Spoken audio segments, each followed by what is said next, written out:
How's it going? We're back again this week with a friend who's also someone that's crisscrossed my life. A little bit like how it was last week with Steve from ADF, who's sort of come in and out of my life at various points. So has this week's guest, my brother, Bobby Friction. He's just, I think we met at a club night in Birmingham many years ago when he was somewhat slimmer. And actually, to be fair, so was I. You know what I mean? Many years ago. And then over the years, it's evolved into this beautiful crosshatch of interactions. It's been lovely. Hey, Mojo, thanks for joining us. Easy Deeps, how's it going? Hi, Bishi. Hi, Karthik. And requesting Bobby. How's it going, bruv? Can you hear me? No, he's just put his finger on the camera. Hi, Sophia. How are you? Bobby. Can you hear me? Yeah, I can hear you. Can you hear me and can you see me? And is everything okay? Everything is good except for these massive curtains you got going on. What's happening there, bruv? I don't know. I've just been on some kind of trip back to Manchester. Let's go for it. And I'm going to grab my curtains. Nice. Very nice. Yeah, man. How you been? You good? I've been good, man. Yeah, apart from being stuck in the Midlands for the last 3 weeks. Apart from that, I'm fine. Yeah. Yeah. Well, I think a lot of us have been stuck in a lot of places over the last few years. Listen. A quick one. Am I lagging? Am I lagging? Because you're lagging to me. So is that me? It's not lagging for me. I can hear you quite quickly. Okay. So what does that mean then? Do I need to shout at my kids to get off the internet because you keep freezing?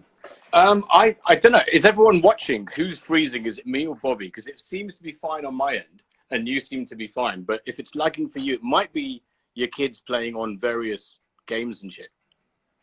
Okay, stay there. Carry on talking. I'm going to go and shout at them to get off, yeah?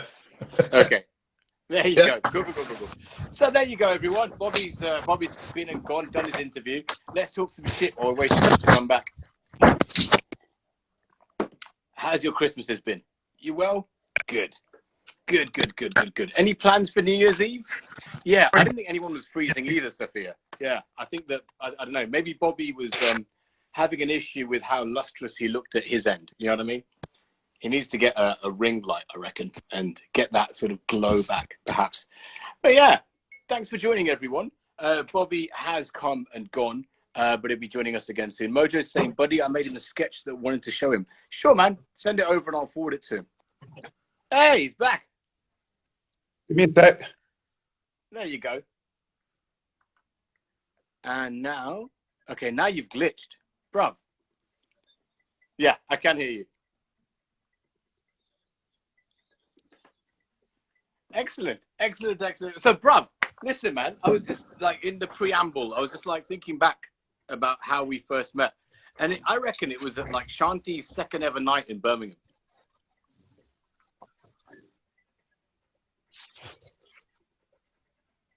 You're freezing again, bro. Hello? Can you hear me? Yeah, you're back. Okay, if this becomes an issue, I'll let you decide what we're going to do next. But I can't remember meeting you at Shanti. I definitely remember meeting you in Birmingham. So yeah, it must have been a Shanti club night. I think so. Just around before I joined Charge, the band, or just as I was joining the band, I reckon. Yeah, because I was going to say nearly every memory I have of you is of you being off your tits, we'll put it like that, and me possibly being off my tits as well, and Harvinder being around, and various other members of Charged. So yeah, and I think it was more, big up the mission's massive. Jutler, who in a really weird way, his music gave me a second life as a DJ because I'd kind of done the Swaraj thing, and I'd done that with Ash from Swaraj and Farouk, as in DJ Patan, and I'd had this flurry of activity. And then I started DJing at Shanti for Manga, who started off Shanti. And I remember exactly at that point, I was kind of doing Swaraj and Shanti, and 2 albums came through. One was New School Beats from Swami, and this is before it got released on Nation. I actually picked it up from a Bhangra store on Soho Road. And Charged's album as well, which I got via... I can't... No, not Charged. Sorry, not Charged. Jutler's Jutler's. album. Yeah. Okay. Beats, You can tell we're breaks, getting and old. no, it was it beats, breaks, and what was it called? Fuck. But anyway, sorry. Carry on, bro. Yeah, you fuck away and you find out. You've obviously got a laptop in front of you, so you go ahead and do that. Both those albums, I remember dropping those at those Birmingham gigs, because Birmingham was a different. Angels, Aliens, and Assassins. That was the one. Big up Jutler. Yeah, man. And I remember that kind of giving me a second life, because suddenly, because I'd started DJing in Birmingham for Shanti, and a lot of the more harder, more drum and bass stuff, it's not that it wasn't going down, it was just that if a slight bit of a tumbi came in, all these cool, hipster, nerdy Midlands art heads would go, a tumbi! Oh, we might even hear some Bhangra tonight. And I remember both Jutler's album, because it had all the Sholle samples, and both Swami's album gave me a second life in the Midlands. And that's kind of around the time I met you. And that's so funny, because I think I ran away from the tumbi and towards drum and bass. So moving to London made fuckloads more sense. So it was almost like, actually, because then you went to Swaraj, then eventually I came with Charge, then moved and joined Swaraj in London. So it's like we kind of traded places almost. Yeah, well, look, I'm speaking to you from Birmingham now. We definitely have traded places, and I got the worst end of the deal, bitch. And I'm in East London, round the corner from the fucking Bluno. Yeah, and I will say this: I haven't got the worst end of the deal, because the Midlands has just given me so much, and I'm not being paid by the Sandwell tourist authority to say this, but like it's weird, because like my friend got married in the Midlands, and I'm speaking to you from Bearwood, and he went back. He lived in London, in East London, and he went back to get married. So he went to go back and stay with his mum, and like the best friends at this wedding, the best friends are always there for the whole week, aren't they? And they're kind of helping out and kind of having a laugh with the aunties and all that kind of stuff. Yeah. And I remember coming to stay in a really bad hotel on this place called the Hagley Road, and just thinking, God, the Midlands are grim, aren't they? And on the morning, I realised I hadn't brought a shirt for the wedding, so I had to go and buy a shirt, and I had 10 minutes, and he was like, you've got to go to Bearwood High Street. And I remember going into Bearwood High Street and thinking, fuck me, this is the grimmest place in Britain. Thank you so much for making me grow up in Hounslow and enjoy London. And, well, I just remember thinking it was disgusting. And I went into a shop called Peacocks to get it, all right? Big up, yeah, man. I've never seen the Peacocks in London. And the weird thing is I'm speaking to you right now at my family home, where love abounds and where I've finally settled. And that high street, 3 minutes walk that way. Bro, you know what? It's so weird growing up in Birmingham and having to sort of, go to school, come back, all that shit, and then me wanting to get the fuck out as quickly as possible. Yeah. But also kind of being weirdly, proudly Brummy as well, because Birmingham's always been like the birthplace of heavy metal, basically, Black Sabbath, a member of Led Zepp, I think. Is that right? Is that right? Most of Led Zepp, I thought. Most of Led Zepp. And obviously Charged and all that crazy Midland sort of... I think it's that aggressive industrial city that gives birth to aggressive industrial music, you know what I mean? But I've got to say... Actually, well, I'll say something about the Midlands, and that is, it is Britain's second city. Manchester gets too much love. Birmingham's amazing. And also the whole idea of wanting to leave where you grew up is something to celebrate anyway. So on that level, as much as you left Birmingham, I don't think you left Birmingham. You just left where you grew up. It's more of an existential thing that people do. I couldn't wait to get the fuck out, to be honest with you. But yeah, also Nero in the comments is saying, is this T-shirt all of your looks from yesteryear? It's basically Prince from when he started his career to when he ended it. But there's one here that looks just like Bobby in the 90s, which is ridiculous. So I wore this shirt appropriately for this chat. Yeah, well, of course. I mean, I would say this. I don't think we should start talking about Prince, because what we'll do is end up talking about Prince for 45 minutes to an hour. People who aren't Prince fans will switch off, and then we'll have our own friends come on going, you know about Prince, bitch? You're going to see my YouTube channel. So we'll be dragged either way. Well, look, we'll get to the Prince thing, I'm sure. But no, so meeting you in Birmingham, and then the whole Swaraj, Shanti and Charge thing. And then there was this period of your life where there was an experimental music act. I'm not sure this was around, actually it must have been around the time of Radio 1, or it was simultaneous, but Eco Stani. Yeah. Which was like you and Harmy making sort of talking about industrial aggressive music. That was it. It was just overlaid samples and madnesses while you were doing a mainstream thing on Radio 1, which is, well, mainstream, but you know what I mean, specialist, but more open in terms of audiences. Okay, so number one, just so you know, you keep lagging, and that's my internet connection, because it's proper grim up north, bro, even for broadband. And secondly, you got the timings wrong, but one thing I realised is the moment things are 10 years in the past, all timings always get mixed up. So Ecostani was the period in between me starting to DJ at Swaraj and then me starting on Radio 1, which was a 4.5-year period. So me and Harmy, the other half of Ecostani, was still in Ecostani when I joined Radio 1, but all we did before we kind of stopped working together was a couple of remixes. The real flourishing era of work was kind of 99 to 2001, and you're totally right.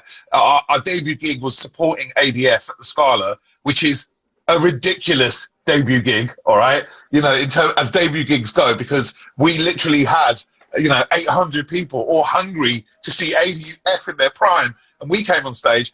All I remember personally about the gig was being hit on the nose with a beer can that had been thrown from the audience. In my paranoid head, I thought they were booing us and screaming because there was so much feedback on stage.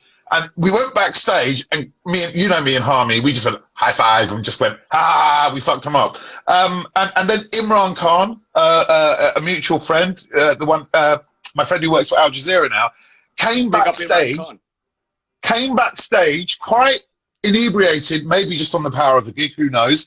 And he just went, that was the singular most fucking best thing I've ever seen in my life. You guys were like the Punjabi 9 Inch Nails. And I remember thinking, yeah, we can live with that. But do you remember, right, as well, when Shiva Sound System did Nights at Herbal, we got this one. Hey, Imran's in the chat. Big up Imran. We just talked about you, bruv. Imran Khan, not only from Al Jazeera. Punjabi 9 Inch Nails, bruv. But also, Imran Khan did Second Generation magazine, which was fucking a watershed moment for all of us weird brown freaks. You know, it was fucking badass. Yeah. But, dude, Bobby, do you remember when we did that? We did, like, our Shiva Sound System nights, and then somehow the guy who was behind the scenes at Herbal, who's a guy called Chris McMuck, who's passed away sadly, but big up Chris McMuck, he managed to book Richie, Aphex Twin, to DJ at my night at Herbal. I was like, what the fuck? We've got Aphex, DJ AFX downstairs. I was like, right, Ecostani are playing in parallel with Aphex Twin. I remember that gig so fucking clearly. It was just chaos. Look, we were only around for like 2.5 years, me and Harmy, in terms of like making music every night. That's the only way to do it, right? You know, if you're in a band, you don't just go off and record 1 track or 2 tracks. You've got to be living in each other's pockets every night, which is what we did. I have 4 of them playing right now. What, 4 Ecostani tracks? That's 4 more than I've even got in this house. It's true. Even Harmy's like, I can't find them. So, like, you know, talk. I'm sure one day we'll rediscover the tracks, probably via you. But at the time, we were around each other's houses every night making. What was the question again? It wasn't a question. It was just a chat about like you guys doing like you mentioned the ADF thing. I mentioned the Aphex Twin thing. Yes, sorry. The Aphex Twin thing is it's like what the fuck, and then So look. Once again, this is about the good fortune of friends and stuff, all right? So because our debut gig was supporting ADF, and as I said, nose gets cut. Imran goes, it's the best thing he's ever seen. So I'm happy. One of our other gigs was that gig that you organised. And even though we didn't play that much in the UK, most of our gigs were, it was a circuit we were all doing at the time, Poland, France, Batofar, all those places, Switzerland.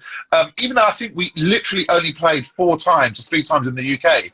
One time was supporting ADF, and then as my anecdote goes, the second time was supporting the Aphex Twin. It was fucking sick. I still can't believe that happened. Like, really? A bunch of fucking weird darkies did that. Like, wicked. That's proper wicked. I know.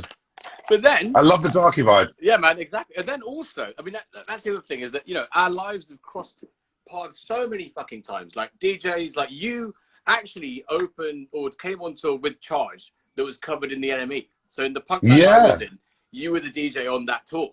And we made the NME for a 2-page spread, which was like a big music newspaper at that time.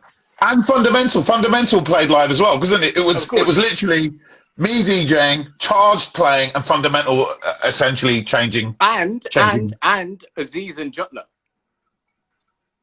Oh yeah, I forgot Aziz played with Jutla. Ridiculous, bro. Like, come on, Jutla featuring Aziz, for anyone watching, is an amazing guitarist who joined the Stone Roses and then co-wrote Ian Brown's first album, which is like, what the fuck kind of tour is that? That's insane. I know, that's ridiculous. But also, you know, this always happens when you speak to anyone in the music industry. I knew it was a special tour. We were having the time of our lives, like literally the time. I think, like, you know, at that time in my life, the idea of touring with like 15 young guys was just like, oh my God, this is brilliant. There's always gonna be someone up, someone ready for a drink, someone ready to skin up at 4 a.m. in the morning, and all that kind of stuff. But we didn't really know. It wasn't just guys, because Renu was with us too. It was like a whole variety of us, man.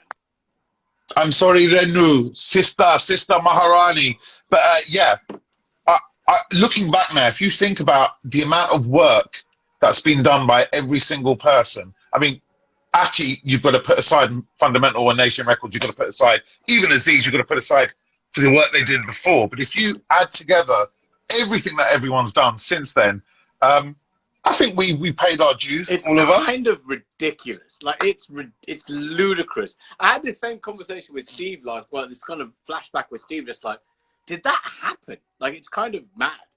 And yeah, sort of that whole thing where our paths crossed. And then with you, it's bizarre because there's been so many more. So beyond just, you know, beyond touring, beyond sort of DJing together, there was the whole BBC overlap as well. And you're still there, obviously. But it was like on two stations, bro. I know. A BBC overlap on three if you count the six.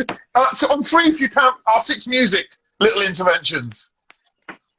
Exactly, and I've got to say, I do like there's a fundamental difference between us though, which I thought about when I was just having my tutty earlier before I came on, and I was just like there was this one argument. I bet your tutty's really dark and really slim and really sticky, right? It really was. It was just like a streak of tar. But basically, I remember distinctly having this conversation with you at, I think, either Asian Network or Radio 1, when we were colleagues, when you were describing what you would support, which was anything that sounded Asian. And my perspective was that if there was an indie band that happened to be Asian, that's what I would support. Do you know what I mean? Like, for me, it was a very distinct kind of thing. And obviously, I wouldn't necessarily play straight up Bhangra, which you would. Yeah, okay. I mean, that debate that we had about me playing anything that sounds Asian, which is obviously a very simplistic description of quite a nuanced idea. I'm still doing that today. Still doing that today. Exactly. Those basic premises are exactly those. Sorry, that basic underlying principle rather is exists. It still rings true. No, and those arguments are happening because think about 90% of what I get sent is now rap and hip hop, and obviously, just like all the electronic musicians of a Asian heritage, you don't want to make stuff that specifically has your Asian heritage in it. Why would you make any artist do that? You get me, all right? Yeah. And that's happening to every grime MC out of Birmingham, out of London, out of Manchester. They're literally like, wait a minute, I'm making drill, I'm making grime. And I've got to sit down with them and explain to them as well. It's not that I'm not going to play you. It's just that once we get to a point where everyone's making music that they want to make, which is great, and I'm playing it because you've got an Asian background, then what I'm committing is radio apartheid, which is I'm playing just brown people. So, and this was exactly my viewpoint, was that you know, beg your pardon, burnt like a bastard, sorry. But in my opinion, I totally agree with you, but on a different approach, which is like, if you know, defining music by race is fucking stupid in the first place. But if you're going to do that, then there's like a whole intersection of brown freaks that we'll never find anywhere. Yes, which is like, and I'm a brown freak, bro. I'm a brown indie kid. I'm a brown freak. I used to walk around Hounslow dressed like Ian Astonbury from The Cult and basically cut my teeth saying, I am not you guys. All right. But what's really weird is for some reason along the way, my story started on the fringes. And even though when I wake up in the morning and I look down at my big fat naked body, I think you are a freak, and you've always been a freak. My working I'm life sorry, Bobby, has such an been. insight into your personal life. You're a freak. You're a big fat freak. I mean, like, fuck you and your fucking brag, your humble brag right there. Fuck you. You're a big fat. Fuck off. Also, big up Monica in the chats. Big up Bishy. Yes, hi. Big up all the crowd freaks.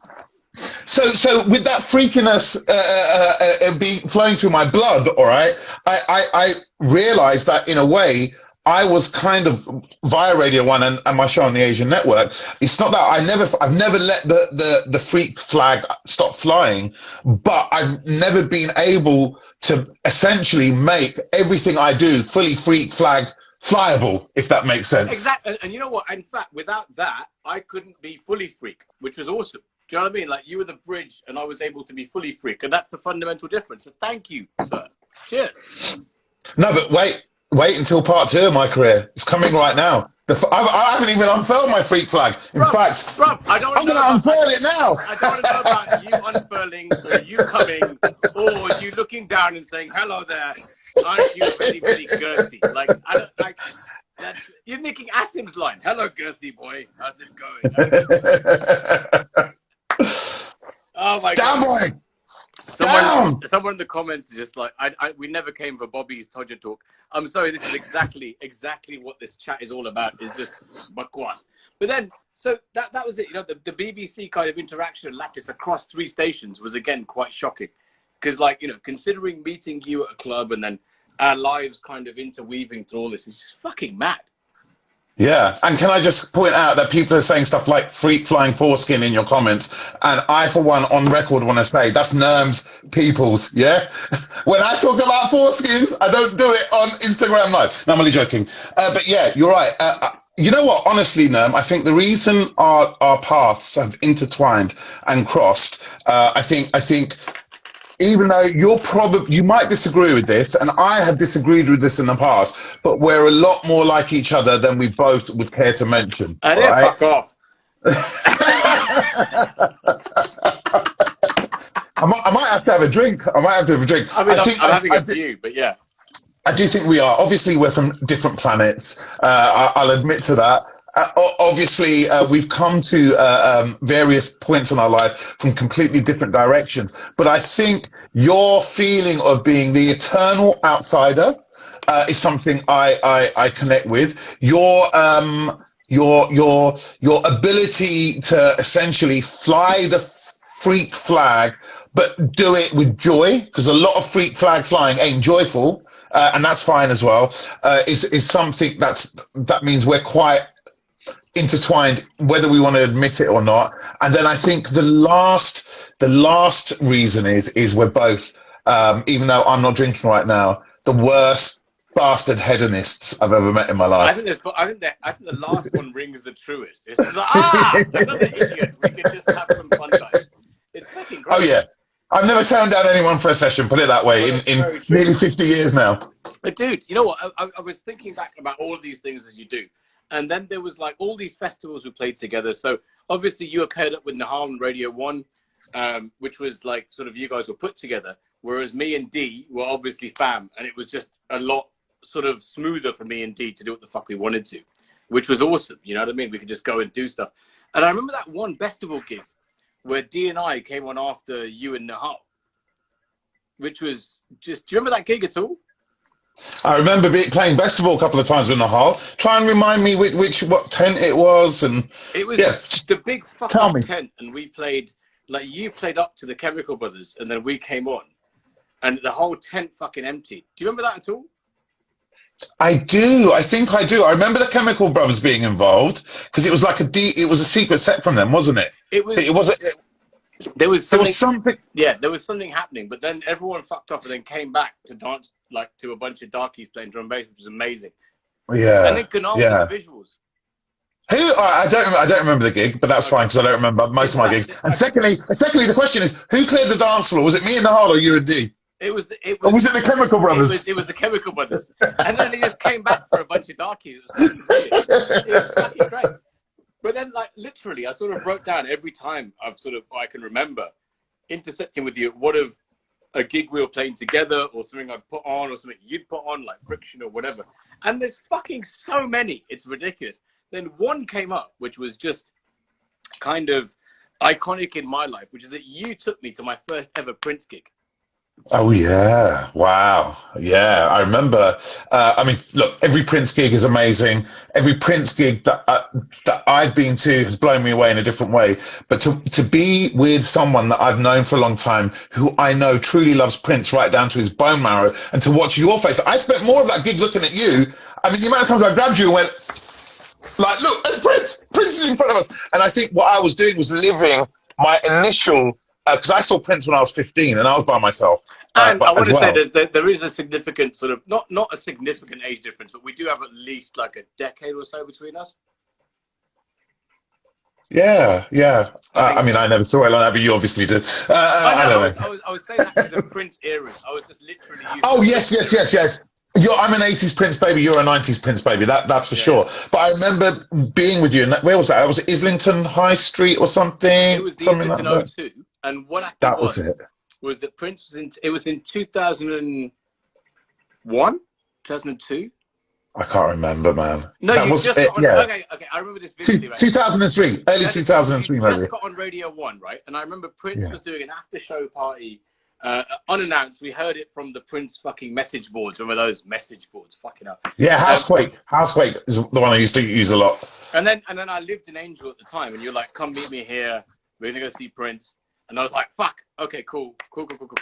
And I remember with you in this massive fuck off queue for a retro night, which was like flares or some shit. It was like everyone dresses up for a 70s night or something. And Prince had sort of booked it out. And it was bedlam. And we knew what was going to happen. We knew we were going to see Prince. I was like, bruv, can you not pull that BBC shit? Just go up and say you're on Radio 1 and fucking get it. He's like, dude, I've been there for 2 weeks. I can't just pull this shit down. I'm like, fuck you, man. Just get us in back, whatever. I don't remember pulling that shit. Did I pull that shit? I didn't. No, I didn't. Totally did. I'm not a pulling that shit kind of guy. I've very rarely pulled that shit. I'm shit at pulling that shit. I totally do. I was just like, I'm good you as fuck. I was like, fine, let's as soon as I got that BBC card, I was like, right, come on, let's go. But no, but then you took me in. It's one of the truest things you've ever said, though, Nerm. Exactly. That you're as good you as fuck. How do you think I stay so slim? It's like, it's just, that's it. I stay so slim by being good you as fuck. Why do you think I keep expanding? I'm as Punjabi as fuck. You want to hug everybody. But no, seriously, I think they're getting like that whole thing was a Prince after show, like a sort of unannounced thing. And so seeing Prince sort of just jam on stage was nuts. And you were so fucking loving and supportive and just like, you know, like got us into that whole thing. And I was broke as well, so you paid for us to get in. And you bought drinks, which you do. That's your Punjabiness. You're generous and you take care of everyone around you, which is really sweet. But yeah, thank you for that, sir. I've lost you. Hold on. Bastard. I was being really nice and said thank you and he fucking lost us. Wicked. This is what happens, you see. You bare your fucking soul. You get a bit tipsy. You give someone some love and you say thank you. And then it's like, connection hasn't worked. You know what I mean? Bastard. Okay. I'm back. Oh, I didn't hear much, but I did hear everything you said about me hugging you and paying for you. And yeah, anytime you want to pay me back, that's fine. Yeah, bastard. Excellent. You know when you have this, like you can imagine that, right? You know, there's those fucking sitcoms, right, where you're sort of admitting love and being tender in those moments, and in those, you know, there's like it takes a while to get that emotional peak, and then the other person's just cut off, and it's all just. Oh yeah. That's exactly what just happened. Well, I heard it all. In fact, actually, I couldn't handle the love. It was too intense. I'm a very loving guy, but it was too intense coming from you. I didn't believe it. I thought it was all a charade. You're a goodie boy. You're a goodie boy. You're off your tits. You've been drinking too much. You're off your tits. You Gujarati. I can't take you seriously. Fuck off. That sounds like basically every conversation we've ever had. Quite frankly. Oh yeah. Any low level inter-Indian state racism, I'm all for. Bro, so listen, actually going back, like putting our sort of timeline aside for a second, your support of Bhavan's track this year has been very, very. I thank you for that, for Doom. So big up Bhavan, big up Ishani, big up Suk, and thank you for all of that fucking support. The reason why I mention that, because obviously I work with Bhavan and he's Sindhi, right? So in all of our conversations, like it's Sindhi versus Gujarati, it's fucking hilarious when it comes to financial conversations. It's like, it's just the most sort of banal, like, here's a note, take it away. Here's a note, take it away kind of thing. It's ridiculous. So, and somehow it works because of the age and the oldness of, or not the oldness, sorry, just the amount of time we've known each other. It kind of just rubs along nicely. I love rubbing along nicely. Rubbing on my thigh. Dude, have you got this? Have you got a copy of this? I haven't got the vinyl, no. I have to send you one, bro. You have to send me one. Have you got a record player, you fucker? I have got one, but it's in the attic. What? Okay, actually, here's the one thing, right? You know, you've always been contrary, right? You've always been the guy that's like against the norm. It's like, nah, fuck this. I'm going to go with this. You love supporting the underdog. In most of your decisions, I would say. Whether it's like consoles or fucking turntables or CD players. It's in always, tech, definitely, yeah. You support your underdogs, and then you end up with like a fucking brick that you can't do anything with afterwards. And I remember that your support for the Technic CD player was like out and out. Like, no, this is the future. This is the one. This is it. I've spent fucking X amount of money. When actually, and we'll come back to that actually as well. But you know, when there was scarce resources, shall we say? But you invested in something that didn't become the industry standard on the regs. Does that not just cut you down? Does it, you know? No, not at all. Not at all. Not at all. It's part of an amazing facet of my amazing personality, and I'm going to break it down for you right now. So look, let me tell you, all right. When I first started DJing with Patan, and obviously within 6 months, I DJed supporting people like Fundamental. I DJed with the Nusher Experience. Basically, all the big hitters that I really looked up to. All right. Number one is I was the only guy without a CD box and a vinyl box. All right. And what had happened was, before my first gig, I basically went, shit, I can't walk in carrying these CDs in carrier bags, all right, which is what I usually did. So I put them, my mum gave me a mango box, and I put them in the mango box. And I remember bringing them in, and everyone going, rah, you got your CDs in a mango box, bruv. And I remember thinking, hey, this is kind of working. I'm going to work this. And that is how all of that started off, because also I didn't have a lot of vinyl at the time. I got a CD player before every single one of my friends, so I wasn't collecting Prince vinyl. I was collecting Prince CDs in 1985. My first CD ever was the CD of Around the World in a Day. And if you know anyone from the 80s, 85, for a 15-year-old, that was pretty early on the CD trip. So when I started getting attacked for the mango box, and attacked for not having enough vinyl, I remember thinking, fuck you. It's mango boxes, and it's CDs all the way. And at that time, there was not really any kind of linear history of a lot of music tech. A lot of stuff was new. The oldest things really were samplers or amps and guitars. So I remember just thinking, no, I'm willing to die on a hill for this. If I've grown up listening to CDs, I'm going to wait around until these CDJs get better, and they did. The Technics was a mistake, all right? And that's fine. I got a fucking admission. Amazing. They looked great, all right?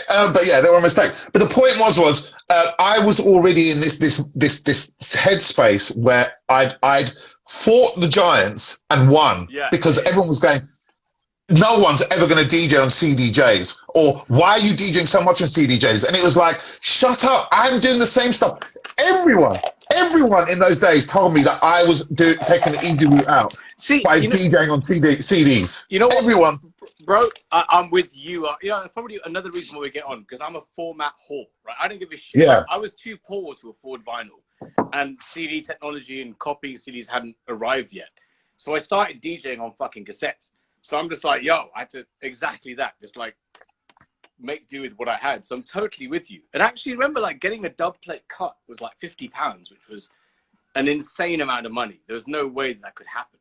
My thinking at the time was, you guys can fetishize. I need to play music. And it wasn't that I was shaming them for being too intellectual, but I really felt punky and sparky by saying, fuck your vinyl. I really remember thinking, I don't know if I'm right, but I know I'm right deep down. And that's just carried on. So even though the techniques were wrong, and up yours, that's carried on to my support for Windows over Apple. Yeah. And I don't support Bill Gates or Windows, but the same people who would come to me saying, you've got to DJ on vinyl, you're taking a shortcut, you're not a proper DJ, would then say you've got to do everything on Mac and you can't do anything on, you can't do this stuff on Windows. I mean, fuck all those people.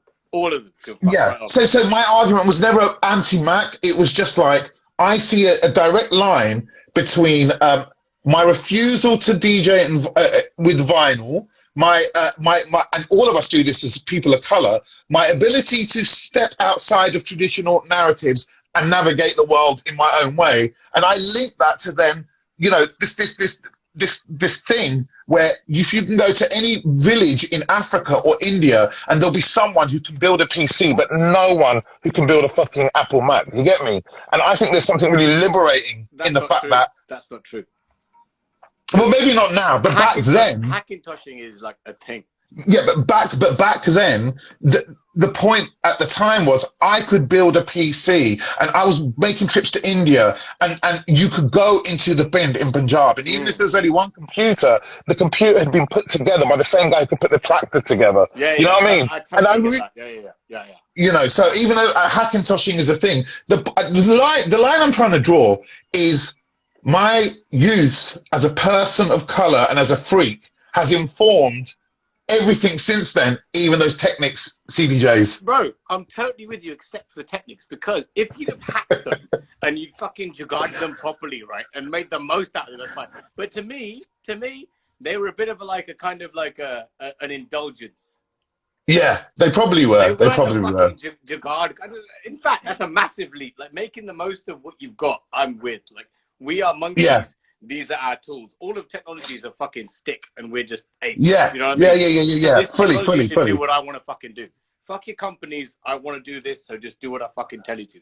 I get that, but those techniques were a complete fucking that was a bit of ego. Yeah. Well, it wasn't ego. You're attacking me for them at that time was ego. Now you can back it up with facts, and I'll give it to you. Secondly, those CDJs, what they were a tiny little stumble on a massive marathon-sized walk into the light. Wait. I'm gonna pull up how much they cost, right? And they're I've got them upstairs. I've got them upstairs in this house, bruv. Doing what? Oh, they're in the attic. They're not being used. Exactly. See? Exactly. So, you know what? Okay, long story short, I'm not going to send this record. Actually, I'll send you the record. It's fine. It's a beautiful artifact. Look at the artifact. It's an amazing tune. It made my top 10. You know, considering, I'm not saying, look, it's a powerful tune, but my listeners are much more up for their bhangra and their hip hop and their grime and their drill. But that track made my top 10 because it's every one of my musical worlds colliding together on one track. It's sick. You know what? I feel that, and thank you for saying that, because I had fuck all to do with the track, or whatever. It's more sort of string or sort of assisting behind the scenes, let's say. But fuck, I mean, you are assist, man. You're definitely assist. I'm assist, full of bus. Like if you prick the assist and it explodes, you could almost sort of if you squint, it looks like a satisfactory bukkake session, but it's really not. It's all sort of plague infused. No, you know what you are? You're assist. You're assist full of the pus of knowledge. That is way nicer than what I said. Someone's asking what track is that? It's called Doom by Bhavan, Sukhnite and Ishani. And it's one of Bobby's big tunes that he supported this year. And it's fucking sick. It is sick. It is sick, man. But yeah, thank you, bruv. I appreciate that, man. That's really sweet of you. And anytime you want to, you said monkeys earlier, and anytime you want to talk about apes or interplanetary travel, I'm up for that as well as talking about music. Bruv, I always talk about apes and interplanetary travel with you. What are you talking about? That's a standard. You know what, actually, You know, there's a couple of things, right, that I want to mention right now. So when I piloted for the Asian Network for Electro East, which was the show that I did for 4 years, Bobby was already on the station. And I remember that the first day I had to pilot, I think I stayed at your house in Birmingham, which is just really weird. Do you remember that day? I don't remember anything. Do you know that? Ever. Okay, so was it a warehouse or was it a flat in Handsworth? It was a flat in the centre of town, like a converted, like a posh warehouse, right? Yeah. And I had to go in and pilot for Electro East. Big up Aburav in the comments for mentioning that. Thanks. I forgot the name of the show. We had to go pilot for it. And I remember I had like my first track planned or whatever. And I had all this set and I was like, yeah, fuck it. You know, it's fine. We'll go and do this shit. And then me and you went out and got shit-faced the night before. Like completely battered. And I remember kind of waking up in a sleeping bag on your living room floor like this today. Huh? Where the fuck am I? Right? And I looked out the window because you were in some fucking fancy high-rise in Birmingham, and obviously being like from Birmingham, my views of Birmingham, literal views, were from shit houses that I grew up in. So, like, this was in the jewelry quarter, and it was a cool, really cool flat right next to the BT Tower. You can see the BT Tower at my window. We were literally about 40 meters away from the BT Tower. Absolutely. So I woke up and I was like, "The fuck is this? Oh shit! I got to go in and do this." And I sort of went in, and I remember walking towards the mailbox, and I was fucking stumbling every other step because I was still shit faced because we just gotten so fucked up. Like, yeah, go ahead, do a job. Huh. So I went and did this pilot, and there's a story about that I can't talk about.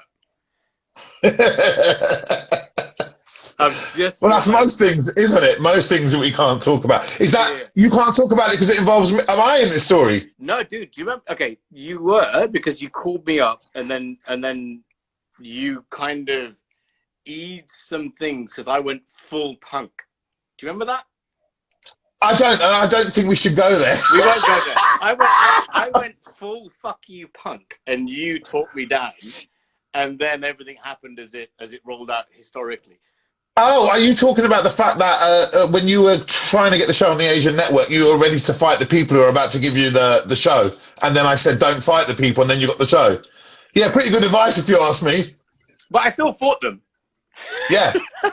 I think my advice wasn't don't fight them. My advice was don't fight them before you get a job, or don't fight them in the first week of your job. Just get in there and then fight everybody, because honestly, if you're a creative and you're not going to have difficult conversations, don't get into the creative industries. Yeah, absolutely. I think the specifics of it were the hilarious. And you saying punk. I remember thinking, this guy's about to F it all up.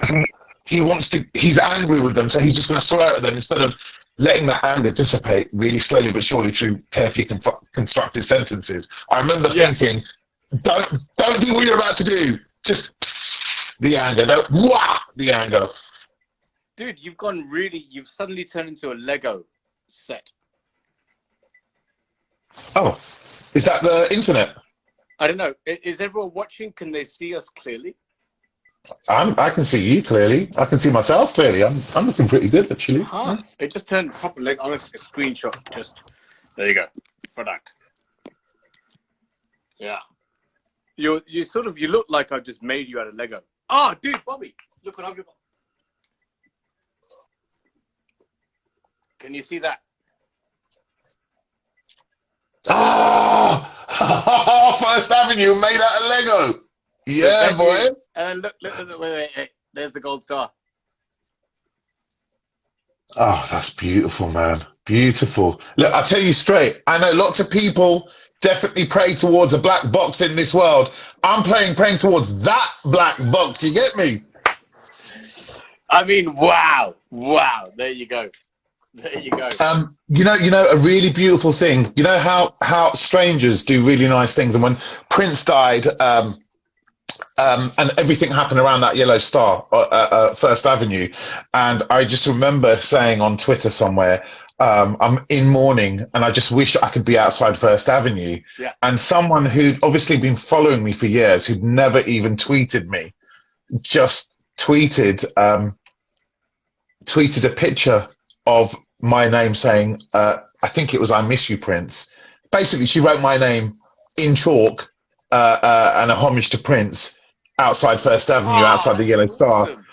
I know in the couple of in the few days after he died, and I just remember being in floods of tears, just thinking, I don't know who this is, but they've literally done something for me that's just it was just kindness of strangers. It made me cry for about 2 hours, Yeah, man. and it made me feel like it doesn't matter. Prince is an idea for me now. You know, his music. Of course, he was human, and my love for Prince, which I used to doubt in the early days, I now realize is a secular love. It's an almost religious love for a prophetic kind of Messiah-like figure. But what she did that day made me cry because I felt like that's the closest I'd ever been to Prince, even though I've physically been in the same gig as him or the same room as him. So yeah, kindness of strangers and all that stuff, bro. Do you know what? There's that's it. And I think there was this whole thing around Prince that I think there's only very few people I can message immediately when it comes to Prince stuff, and you're obviously one of them because it's all. And you do, and you do. Fucking constantly. I'm like, yeah, bruv, there's some Prince shit. But there was this, like you mentioned, First Ave, and I remember I went to Paisley Park the year after he died on this big fucking yatra, right? So there's this whole thing where yatra means kind of like pilgrimage, essentially. And then the anniversary of his death, went on a pilgrimage to Minneapolis, which was so fucking weird saying all this because it's like, you know, as you said, it's an idea looking back on it, but it was kind of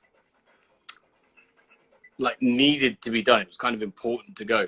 And then outside of, you know, and obviously the kind of blags we were talking about, the BBC kind of past blags had to be fucking done there. I was like, I'm not getting into places right now. You know what I'm saying? Like, motherfucker, let me in. And I saw Maserati do Kiss with Michael B on drums. And I sent you the video, like, immediately as I took it, outside of fucking First Ave.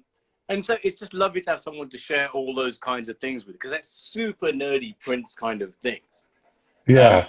But why did Prince mean so much to you? Because for me, it was like being poor, being brown, being weird looking in Birmingham. It was like industrial city and being fucking a freak. There was someone I could connect to that happened to be weird too. What was it for you? Yeah. For me, I think it was all of that. It was all of that, and you know, like we can do this on another Instagram live or another conversation. But there definitely has to be some kind of study on Prince's impact on the South Asian community in the '80s in Britain. Because I remember going to not only his gig, forget the parade tour. I remember going to. Wait. I just want to pause there.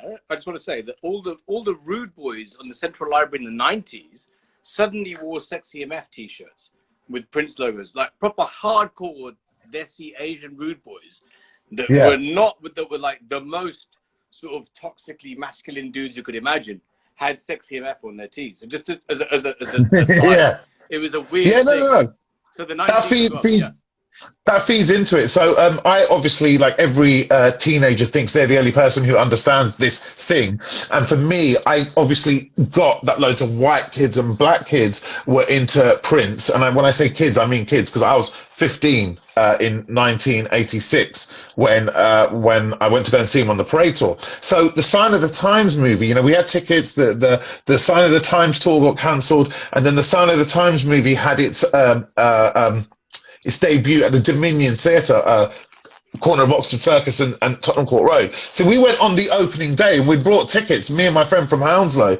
And when we turned up and when we got inside, before they put the lights down, I took a look around, and a third of the venue for this movie was South Asian. No way. Bro, in 1988, no venue, no public gathering ever had more than 1% or 2% Asian attendance, unless it was a Punjabi wedding, or it was a mandir, or a gurdwara, or a mosque. Or a day. You get me? Or a daytimer, yeah. But I mean, you know, but that's what blew me away. And so Yeah, or a fucking library. But I remember thinking, yo, he's had a really big impact. Oh, he's had a really big impact on Desi's, you know. And I don't know where this came from, but yeah, he's always yeah. Why did I get into Prince? So basically, for me, it was this is real race now. This is the real politics of race, but really down to not the deep level, on the most shallowest level. When you're growing up and you discount Bollywood, and it's the 1980s, and the only people you see on TV are white, and then the only other people you see on TV are black, and those black people are people who've been employed to almost entertain white people, and all the decision makers are white people. When someone comes on and is genderless, and I really have never felt one gender my entire life, comes on and says, I don't believe in race, even though we now know like his black African American credentials and everything he's done for Well, his his support for people BLM, are, obviously, yeah. yeah, are impeccable. But at that time, because that was all heavier stuff, way too heavy for me. I was only 15, 16.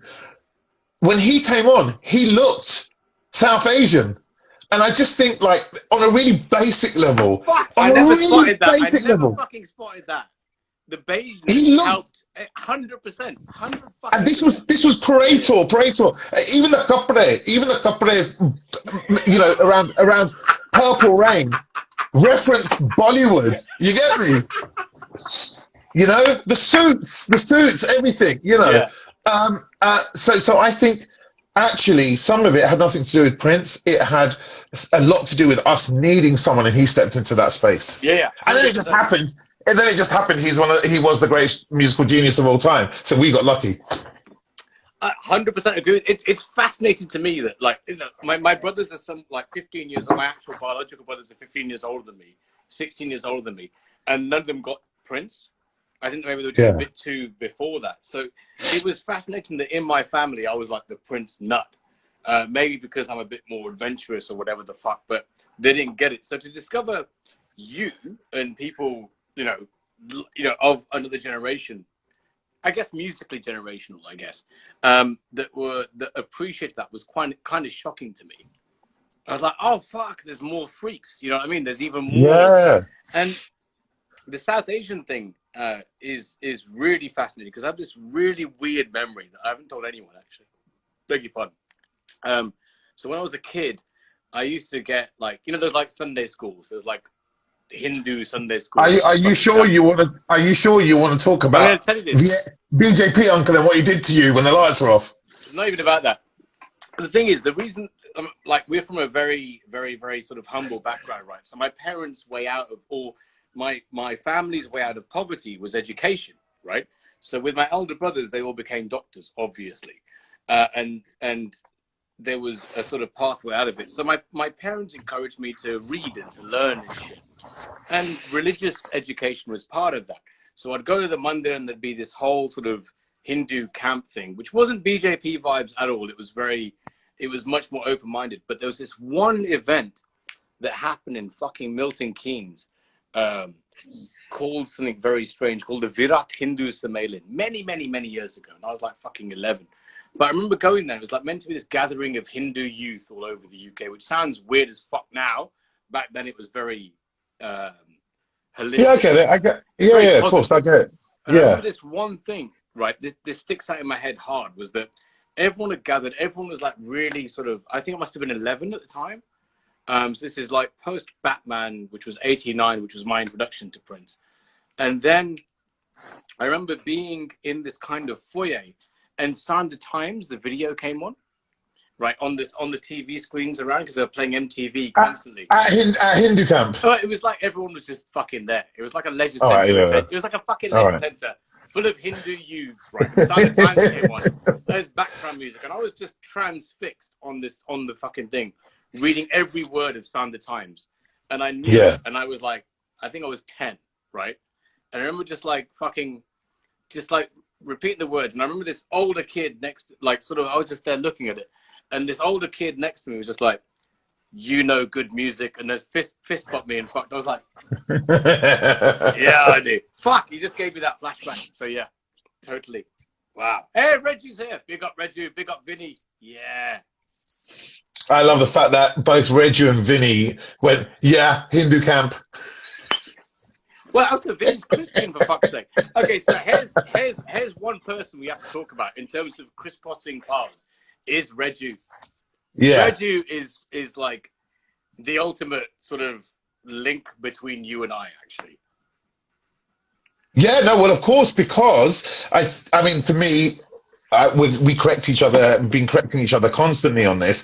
For me, my introduction to Reju was when she was working on a local station in Birmingham, and they wanted to interview me, and I just remember her constantly haranguing me and harassing me, and I remember in my head thinking, why is this local radio, restricted service license, part-time AP, phoning me and doing my head in? And I remember AP meaning assistant producer. Yeah, and she wasn't assistant producing at the time because obviously in local radio, everyone has to kind of do everything.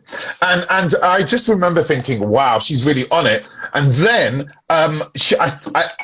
she can correct me now if I'm wrong. What happened was me and Nahal started the Radio 1 show, and 6 months in they said, we're looking for an AP, an assistant producer. And I think... Wasn't it BA then? It was BA. Yeah. Broadcast assistant. Yeah. And I think Reggie called me up saying, I've applied for it. Can you help me at all? And obviously, I'm a presenter. I've only been there 6 months. I don't think I helped her. You couldn't even get us to fucking like queue jump a Prince. Fuck you and your power, bro. Jeez. No, but that's because I've never abused it. By the way, I've never abused it. Wait. I want to say one thing here, right? Okay, so every person at the BBC has a BBC ID card, right? And everyone has their real names on it, right? I had Nerm Jahan on. It's fucking useless. Never said Nerm. Bobby, the prick, had Bobby Friction on his card, and he never used it. What an idiot! What a fucking what? You know what it is? It's just the very scared Punjabi child in me. My whole thing was, if I ever abuse this card, I'll lose my job.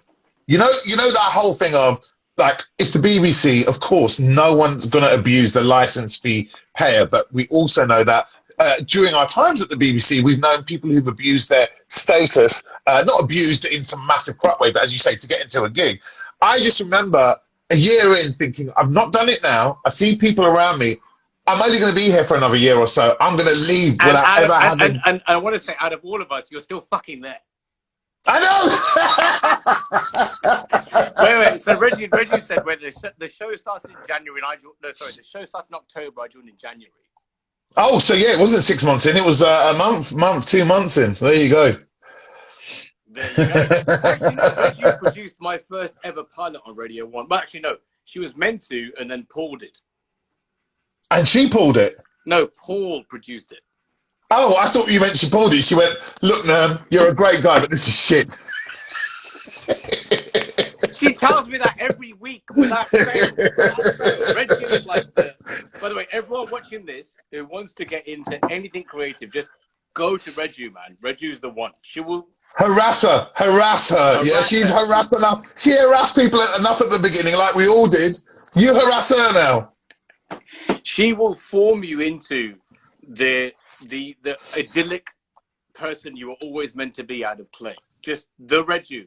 That's her name on Instagram. Just She will take you out of Hindu camp and batter you into something else.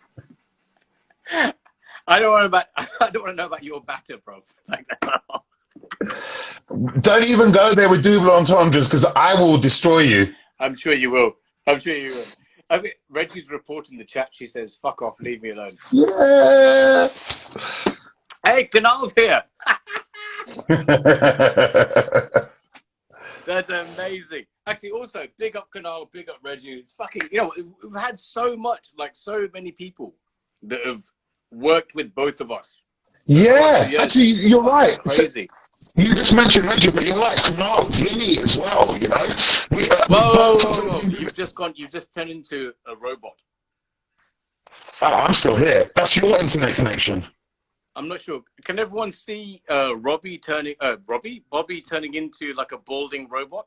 It looks like it's got two puffs either side made out of Lego. Can everyone see that? I'm here, bro. I know it's definitely you. It's your Is it me? Shit. It's your shortage connection. My mate, fuck you. You're okay. Fuck this. We're gonna go back in time. My shortage connection. Your whole fucking career started round the corner, you bastard. Oh yeah, good point. All right. Okay, actually, you've just turned into Lego. Everyone's saying you're distorting hard. One of your children is either on the internet right now playing a game that has to be two-way, or you're downloading porn. I don't know what to do. It's fine for me. They're off the internet. I got them to get off the internet. You know, I don't know. Maybe it's a CIA, RAW, ISI. I don't know. FBI. Sophia in the comments is saying it's all the excitement.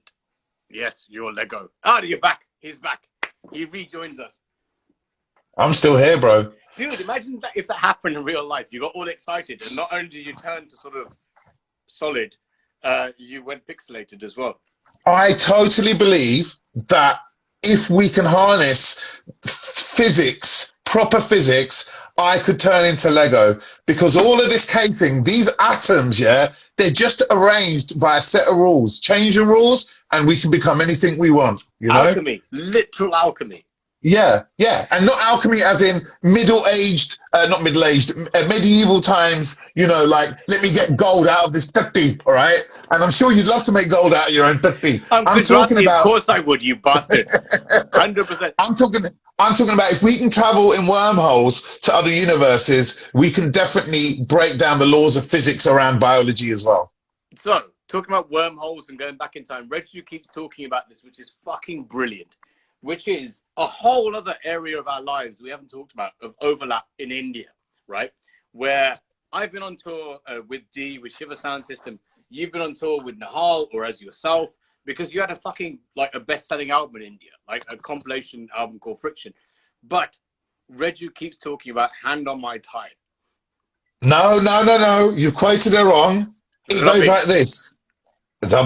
Rubbing on my thigh. It's not even rubbing. You've got There's it an wrong. iambic. There's an iambic. No. There's an iambic pentameter, and you might have invented it, but I remember it better than you. There's an iambic pentameter behind this, and it goes like this. Rubbing on my thigh. I'm rubbing. No. I'm rubbing on my thigh. You're saying it's so much like a perverted uncle. It's like, hand on my thigh, rubbing.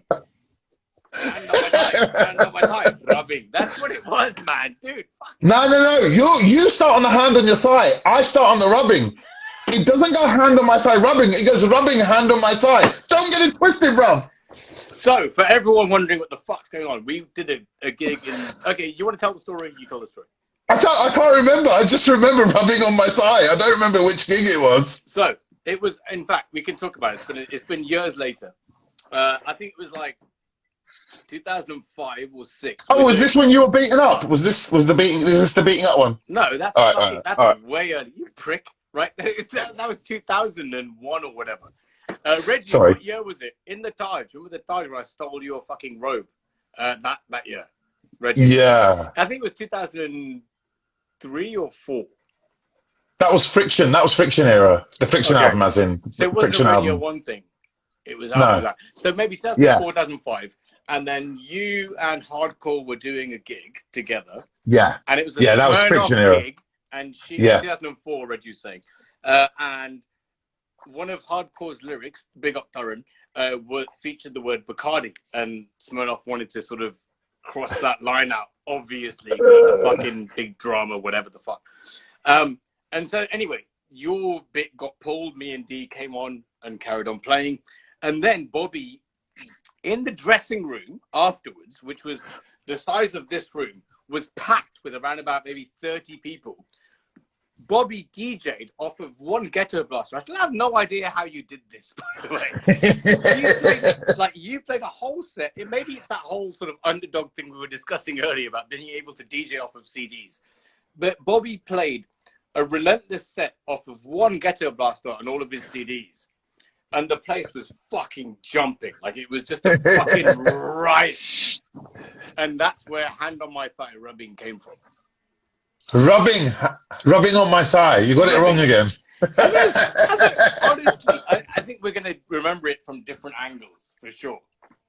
I just remember being tied to Decode, actually being physically tied to Decode, and his partner at the time basically asking us to sleep with each other in front of a collected audience. And I was up for it, but he said no. Well, there you go. I mean, there's a certain amount of conservatism that comes with shock pairing in public. You know what I mean? There is a bit of that. Yeah, that was fucking great. I remember all of that. That was awesome. But there's certain bits that are sort of blank. And then also, you went back to India quite recently, right? Yeah, and a couple of times. You did something with Gully Boy. Yeah, no, before Gully Boy, what had happened was I started playing a hell of a lot of Indian hip-hop on my Asian Network show. And then Asian Network said, we're going to India. We're thinking of taking like one specialist DJ and one daytime breakfast DJ. Is there anything, that you're doing at the moment? I love how sorry, I love the management. Like, is there anything you're doing at the moment? Like, motherfucker, I know all these people that we've been doing all this chat with already. What the fuck? But you're right there. What I had to do was kind of tell them what I do there in India now that I hadn't done before. And I just went, I've done all this. I've been playing all this Indian hip hop. Let's go and record some ciphers. So what we did was we recorded 3 ciphers stroke freestyles. We did one in Dharavi at the School of Hip Hop in Dharavi. Dharavi. And we did one. Dharavi. It's Dharavi. No, it's not Dharavi. It's Dharavi. Listen, my friend. There's more arguments about pronunciation within 1 square mile of Mumbai when a Guju meets a Punjabi meets a Sindhi meets a Tamil. All right. Bambi. Huh? Bambi. What, Bambi? Yeah, Bambi. As in the Prince track? No, you dick. No, okay, it's a fucking tune. No, Bombay. Okay, whatever. I know. Okay, all right. Okay. Yeah. Anyway, I recorded a couple of ciphers, just to shorten it down. I recorded a couple of ciphers. That worked. Wait. In Dharavi, yeah? Yeah, I'm saying, bro, don't do this to me. Don't do it to some next man. Don't do it to some Tarquin, all right, working for a production company. Don't do it to some white guy, all right, who's literally trying to sell our culture. Don't do it to me, bro, all right? So anyway, I was in Dharavi. I was in Dharavi on my gap year. Yeah. No, anyway, don't even Tarquin me, because I went on a gap year and I met these Tarquins and it really did my head in. But yeah, ciphering. Yeah. Ciphers. Yeah. Ciphers. Go back to the UK, and then out of the blue, get an email from the Gully Boy production team going, we want to speak to Bobby because we've been watching his ciphers and freestyles that he did in different places of India, in Mumbai, including the biggest so-called, in quotation marks, slum, even though it's not. And then the discussion started and they said, we've got a scene and we want you to be one of the judges. So they flew me out. I filmed my part in 3 days, met all the same MCs I already knew and came back and did it all over again 6 months later in Pakistan. Lovely. What, in Pakistan? How? How'd you get in? Showed my BBC pass. You bastard! You did it properly. You bastard. Like, so, can I talk about this? I don't know if I can talk about this. We went to Karachi. And we filmed a big cypher in Karachi. Okay, so I'm gonna tell a story. I'm gonna obfuscate the people involved, right? And you can piece it together. There's a big, iconic person that we both know who formed a rap group with someone else big and iconic, and there was talk of a tour that covered India and Pakistan, and they are iconic individuals that have been on. They're huge.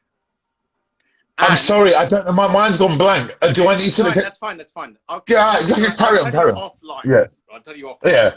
But anyway, the point was this was a big thing, and I was sort of TMing it, like tour managing it, or sort of putting it together. Or Were they British? Were they British? One was British. One was American. We can't talk about it publicly, but you can't. You get where I'm coming from, right? Or not? Yeah. Okay. No, carry on. Okay, supergroup. One British rapper, one fucking American rapper. Different religions. Come on, dickhead. First of all, try not to call me dickhead if possible. Okay. And secondly, I can't. Look, my mind's gone blank. All right, wait. American and what was the other one? Okay, no, don't. I'll talk to you offline because we're kind of. Oh yes, sorry, okay, yes, okay. yes. I got it now. I'm sweating. I got it. Okay, fine. So anyway, big thing. I've got tales about them too for you as well, bro. Yeah, that's fine. Including what? Anyway, we'll do it offline. Anyway, so the point was getting a visa for India and Pakistan for this. Yeah. It was a fucking impossibility. Like it was so difficult, right? Yeah. And also another mutual, a friend of ours, that did a TV show about their origins. It was a difficult thing to do. You know what I mean? Yeah. Of course. Respect to you doing that in Pakistan is my point. Yeah, I think A, when you're going out officially via the BBC, and B, when you're going out, let's face it, it's just the way of the world. I was going out with a lot of brothers and sisters from the BBC Asia network who were Pakistani heritage. Right. That kind of helped. Right. You know what I'm saying? Because I know it's worked the other way. I mean, it still took ages. I think it took 6 months of planning, and I think the visa took ages as well. I think it's harder the other way, but only a tiny bit so. Look, essentially, if you're coming via the BBC, but if you're coming via the BBC, you got more chance of getting in. I got in, and it was unbelievable, and it was mad because basically, you know what it is? This fortuitous timing. Literally 6 months after going there and covering it and making a documentary on it and filming a cipher, the Pakistani rap scene exploded as well. I mean, it was exploding. Nothing to do with me, but it was just great timing. And now, if I had to really kind of argue with everyone I've met since '95 about what the most important music, not that you'd ever kind of put it in a kind of chart, but the most exciting movement amongst all these years, even more so than the Asian underground for me, even more so than the UK Bhangra explosion, for me personally has been Indian and Pakistani hip hop over the last couple of years. Yeah, of course, because it's an actual expression, and basically before that it was us selling back our own fucking stories of hardship to them. Yeah. And it's actually the people there owning their own fucking narrative. And not only that, it's in fact, you're totally right. That's everything. But it's also the multiplicity of languages and state identities and cultures all being smashed together in hyper time that makes it fucking madness. Yeah. It's like it's not psychedelic, but the speed at which it's developing is psychedelic. If you could apply psychedelia to the way a scene develops. It's not a psychedelic scene per se, but it's such a collision of different ideas going off in random directions. I just feel like emotion, essentially. Yeah. And then the reactions sort of spiraling off. Yeah. Minus the acid and whatever else causes psychedelic reactions. Oh, there's still a lot of drugs. I mean, I'm obviously too old to even talk about that stuff now. But meeting all these young Pakistanis and Indians, there's a hell of a lot of drugs still going on. That's amazing. Amongst the rap scene. Right, dude, I need to go pee. I'm going to leave you with a question. I'm going to come back in 5 minutes. Is that right? Okay, when do we finish? Just because I'm bringing up 2 kids. Oh, well, when do you need to go?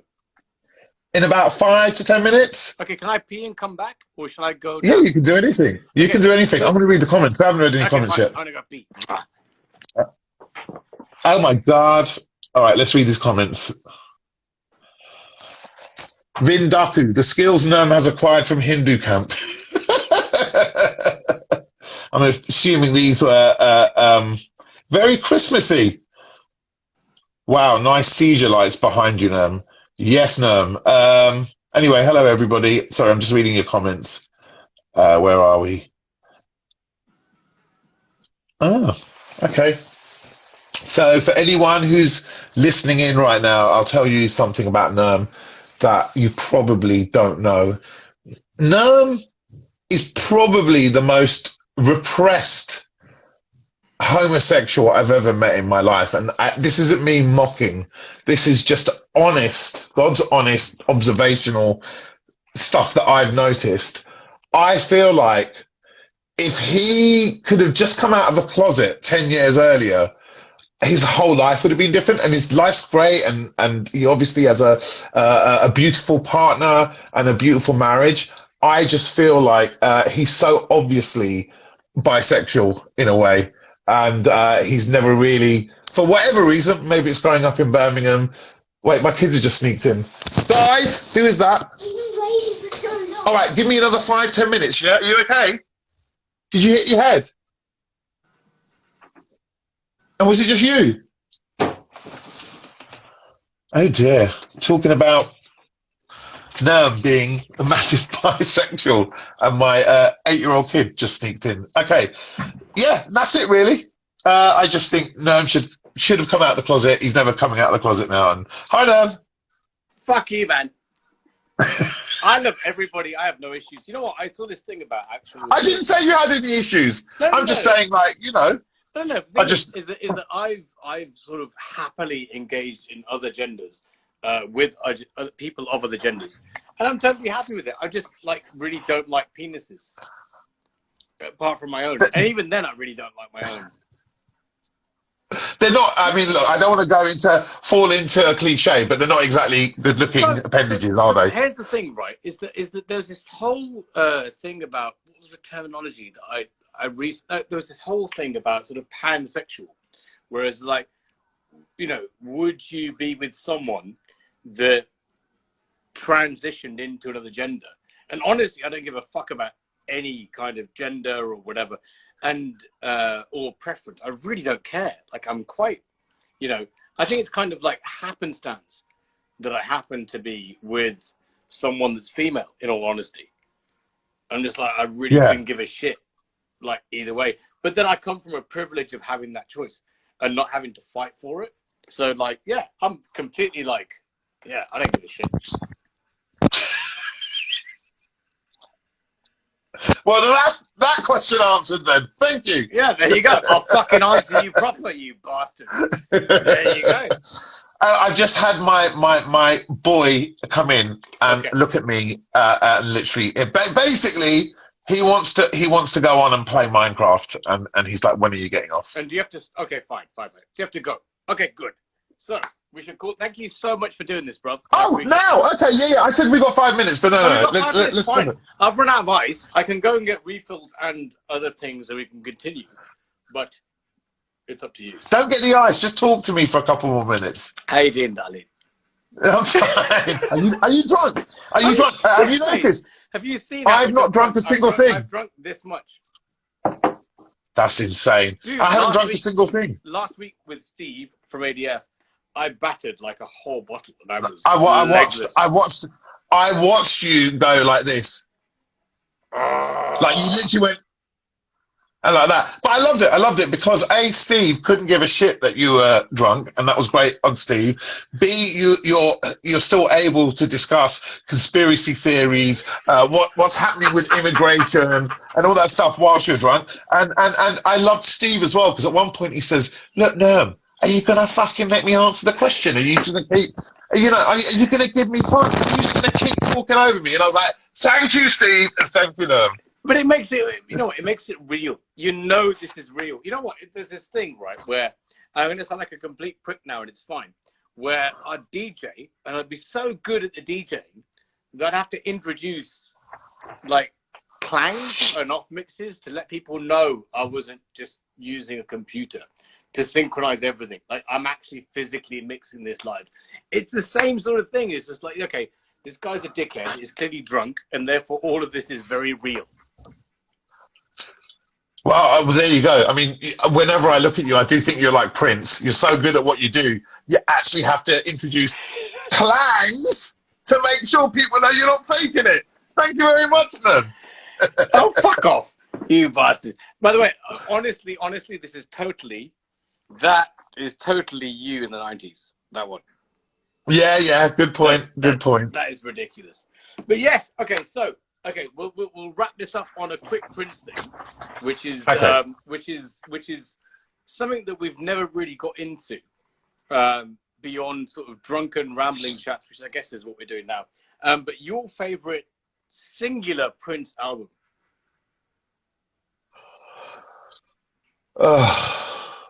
Okay,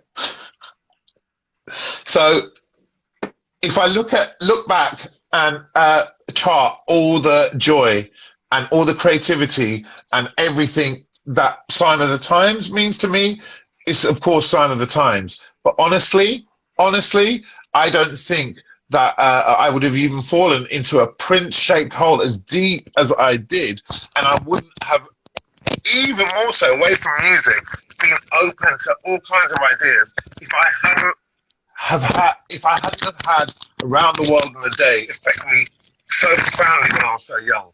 Okay. Because your mic is falling off wherever it is. Yeah, it's probably my battery running out. I don't know. So Around the World in a Day is your Prince album of choice. But you know what? When he passed, Fabio and I had a whole conversation, and his whole thing was Around the World in a Day. Yeah, because I think, all of us, people our age, got into Purple Rain, and there's a lot to be said for Purple Rain, but actually, weirdly enough, it's not that it hasn't stood the test of time. It was very much an album that was chained to expectations and chained to a lot of stuff. And also Prince just hadn't matured enough yet, all right? Around the World in a Day is when he turns from boy to man and he never looks back. And also, if you really drill down into it, Around the World in a Day is freaking psychedelic and really abstract. It is. And there's no really drilling down into it. It's there on the fucking cover. No, I don't know. No, there is drilling down into it. Of course, it's Paisley Park, and it was sold as the psychedelic album. But what I mean is when you take the takeaway from the album, post Raspberry Beret and post some of the other stuff on it in Paisley Park, those were pop singles. Do you get what I'm saying? I'm talking about the tracks like Tambourine and Temptation and tracks like that. So Tambourine is one of Fabio's favorite tracks of all time. What a dude, because that's like hearing that at my age, hearing that at the age of 15, when everyone else in my school was listening to Bananarama, and hearing Tambourine, not Tambourine specifically, and this track actually saying we can play with the ideas of what music is and time signatures and a bass can become a snare and a snare can become something else. Like that's what really put me into the depths, even more so than Sign of the Times. I was ready by Sign of the Times. I was a child when I was listening to Around the World in a Day. Yeah, that's awesome. Yeah, for me it was like the first album I bought. Oh my god! So this is another story. So that Virat Hindu Sammalan I was talking about, that whole fucking the Hindu camp. Out of town Hindu camp. So this is actually kind of big. I've never talked about this at all. But so like from a really poor background, like I was doing good things going to this Hindu camp thing, and my parents were like, "Okay, beta, here's like you're going on this day trip to Milton Keynes to practice for this fucking, Hindu fucking weird Olympics. Here's some money to eat with, right?" So, hang on, 1 second. So they gave me a tenner, and that was a lot of money in those days. So we got this coach from Birmingham to Milton Keynes, and we stopped off at a service station, and I saw this cassette, which was the Batman logo, which was like fucking the Batman album that Prince did. And it was like, I love Batman. Obviously, you can see Batman. Yeah, Batman's here. Prince is here. But yeah, it was this whole fucking thing. And I got it. And it was my first kind of introduction to a whole other world. Like Vicky Waiting, or this whole idea that you can create another persona. So Prince essentially created his own persona from being this poor fucking Minneapolis, like, darky, to being this fucking rock god. And Batman, fair enough, he's wealthy, but he was still like massively destroyed and creating this whole fucking huge, justice-led persona. So that was it. And it was interesting because I got that album. I don't know why I'm telling you this, but I got that album and listened to it religiously, got home and got beats for it. Because it was like, I got found out, it was like, this was for food. And I was like, it cost £2. Because in my head, I was like, oh yeah, no, like a blank cassette cost £2 or whatever. But, But I just love the fact that your parents went, you went to Hindu camp. What did you learn? And you turned around and threw a Batman cassette at him. I mean, I would be insulted. I would literally be like, what is wrong with our fans? But it was worth every fucking beat, bro. It was like, obviously, you know, we couldn't afford music. Do you know what I mean? It was like, what the fuck? But it taught me everything. Do you know what I mean? Now you mention all those things, and it sort of, you know, it's the same as when everyone says, like, what's the first car, or no, what car had more impact? What, you know, what XYZ had the most impact? It's always your first. And to take the point you just made and to expand it slightly, your first is always kind of impactful, but I do honestly believe the first artist, if you're an artist and you're a creative person, the first artist you fall in love with, they're your entry point into the other side, the netherworld of creativity. And for that person to be Prince, it's a privilege that we lived at the time of this guy, that our entry into the world of creativity, and no disrespect, wasn't down to a heavy metal band or I don't know, a Bollywood musician. We went via Prince. So actually, that's a fucking mad thing to enter the realm, the underworld of creativity via a man like Prince. Is a blessing from above, man. Yeah. Totally. And big up Osmani, talking about entries. Big up Osmani. Love Osmani. Sorry, musical entries. Just want to say, yes. Okay, yeah. Well, I'll show you an entry point later on, and it will shock you. But I've got to go okay, because well, big love, brother. And I'm sorry, bro. It's my kids. They're literally waiting on the broadband. This is the trouble with being a dad. My kids are literally going, "Bitch, give me your broadband." So. And also, you're like, I've been locked down. I want to talk to my friend for ages. Please talk to me. Yeah, I want to get whiskey in my face. Yes. All right. Well, thank you very much for this. This is really nice. I thought we were going to go really deep, like you and Steve did last week, but we did go deep. We went deep on a different level. No, but me and Steve got deep, and I got drunk. That's all it is. It's just like getting drunk with a buddy. That dude, this is my public therapy. I'm literally meeting a friend and getting drunk every week. You know my partner, okay? And she said earlier on this afternoon, "What are you doing with Nerm tonight?" And I said, "Oh, Nerm gets drunk and talks to friends every Wednesday night." And she looked at me and went, "What, really?" I went, "Yeah." I went, "That's actually the selling point of the whole experience. Nerm gets drunk and then talks to his friends." It's so cathartic. Thank you for doing that. And okay. All right, they're coming. The kids are coming now, so okay, I've got to go, bro. Love you. Hold on. Come and say hello quickly. Come and say hello. Say hello. Say hello. Hello. No, the father. Jump, the father. You bastard. You bastard. Okay. I know that you're keeping some traditions alive. Hut ya, bastard. See you later. Bye.